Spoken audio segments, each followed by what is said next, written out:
You wake up, check your phone, and instantly feel a surge of stress. An email, a passive-aggressive text, or the overwhelming noise of the digital world. Your heart races. Your focus shatters. Before the day begins, you are already losing the battle. You feel exhausted, not from physical labor, but from the endless emotional reactions dragging you through a life that feels out of your control. You are totally trapped. We live in an era of hyperstimulation. Every single day, your mind is bombarded by thousands of data points, opinions, demands, and microaggressions. Society conditions us to believe that if we can just control our environment, if we can get the right job, surround ourselves with the right people, and perfectly curate our digital feeds, we will finally experience peace. But this is a fundamental miscalculation of how human psychology works. The ancient Stoics, observing the chaos of the Roman Empire, recognized a profound truth. The world is inherently uncontrollable. We suffer not because the world is harsh, but because we constantly react to it with a rigid set of demands. We insist that the universe conform to our specific desires, and when it inevitably does not, we experience a localized psychological crisis.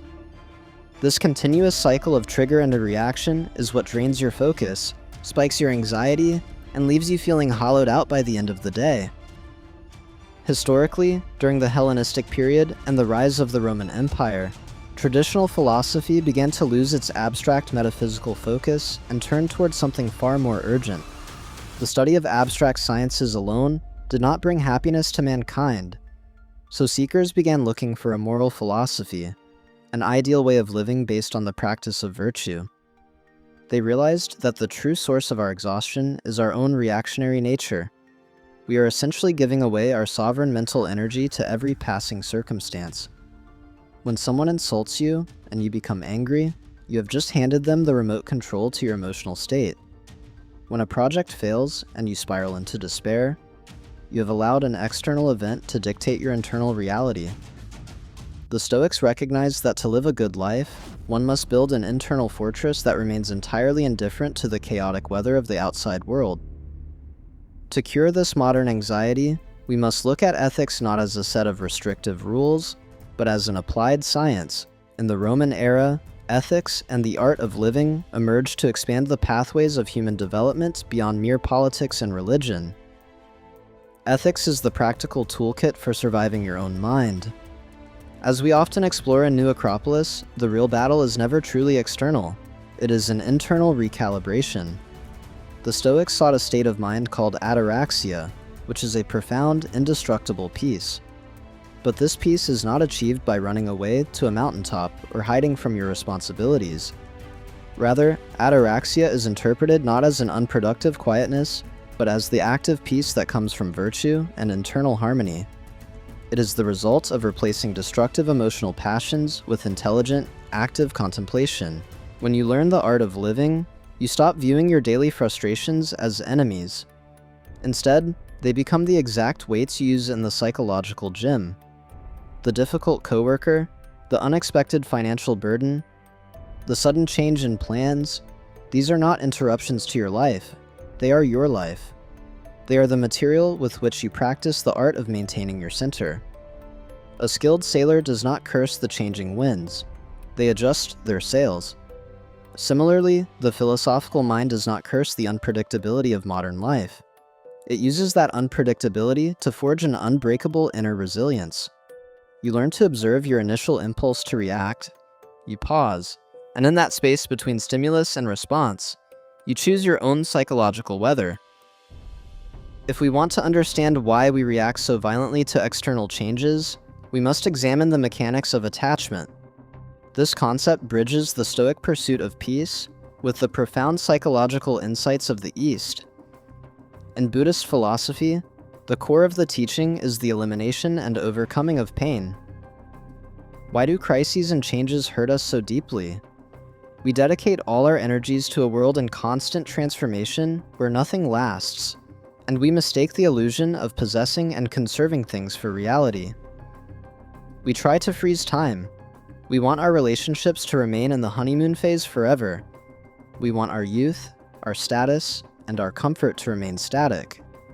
But the universe is fluid. Attachment is the specific mechanism that provokes our suffering. When you attach your core identity to something that can be taken away, whether it is a job title, someone's approval, or a specific life plan, you are building your house on an active fault line. The earthquake of change is inevitable, and your reaction is simply the panic of watching your fragile attachments crumble. To stop reacting, you must shift your center of gravity when we channel our thirst for life and our desires toward our higher self, toward that which is permanent and stable. The pain ceases. You can still enjoy your career, love your partner, and pursue your goals, but you do so with open hands. You appreciate them while they are here, but you do not base your emotional survival on their permanence. This is the secret to moving through a high-stress world with an aura of unshakable calm. Understanding these concepts intellectually is simple. Applying them when your heart is racing and your pride is on the line is the hardest thing you will ever do. This is because overcoming your reactions requires going to war with your own lower nature. In the ancient wisdom of India, this struggle is beautifully codified in the Bhagavad Gita. The text reveals that to develop inner strength and internal values, we must fight against ourselves. The great warrior Arjuna stands on the battlefield, hesitant and terrified. But his fear is not just of a physical enemy. The fear of the inner battle is the fear of confronting old, familiar shadows within ourselves. It is not merely interpreting a book, but interpreting life itself. Arjuna is terrified of breaking his old, comfortable habits, even if those habits are destructive. We all have an inner Arjuna. We are afraid that if we stop reacting, if we stop getting angry, if we stop chasing validation, if we stop playing the victim, we will be left with an empty void. We are terrified of the silence that comes when the ego stops shouting. But this aligns with the timeless approach of New Acropolis, philosophy as a living, breathing practice.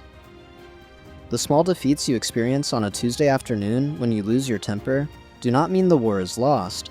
The battle is fought day by day, sowing efforts and building a life. You must have the courage to face your own flaws, to watch your reactionary impulses rise up, and to gently, firmly say no. You are no longer a slave to your nervous system. When you stop fighting reality and start mastering your reactions, a profound transformation occurs. You discover actual freedom. In the modern world, we mistakenly define freedom as the ability to do whatever we want, whenever we want, to buy whatever we desire, and to never face discomfort. But that is not freedom. That is simply a different form of slavery. Slavery to your impulses. The Stoic philosopher Epictetus gave us a master key to this true freedom. He advised, never ask that things happen as you desire, but rather desire that they happen exactly as they are, and you will always prosper. This is the concept of Amor, Fati, the love of one's fate. If you can train your mind to accept and even embrace the obstacle in front of you, nothing can ever truly harm you. What humans typically consider evil or bad luck is nothing more than a lack of knowledge, a friction that ultimately provokes just and necessary understanding, even if through pain. True freedom is the ability to uniform human will with divine necessity. As the Stoics taught, he is free who freely obeys that which necessarily happens. When you stop reacting to life, you start acting within it. You become a deliberate creator of your circumstances rather than a victim of them. A human being who is wise, harmonized, and free, in a word virtuous, is fundamentally a happy person. This is the ultimate utility of philosophy. It takes you from a state of fragmented, exhausted anxiety and reconstructs you into a citizen of the world, capable of navigating any storm with grace, logic, and an indestructible inner peace. Your reaction is no longer a reflex, it is a choice, and in that choice lies all your power. Philosophy is not just something you read, it is something you must practice every single day. If you are tired of merely surviving and want to master these ancient tools, this is exactly what we teach at New Acropolis. We are a school of practical philosophy with dozens of physical locations across the United States. We provide a real community where you can learn to apply this timeless wisdom to your modern life. You do not have to fight this inner battle alone. Find a branch near you, join our classes, and start transforming your reactions today. Please like this video, subscribe to our channel for more insights, and check the links in the description below to find your local new Acropolis center. Take back control of your own life.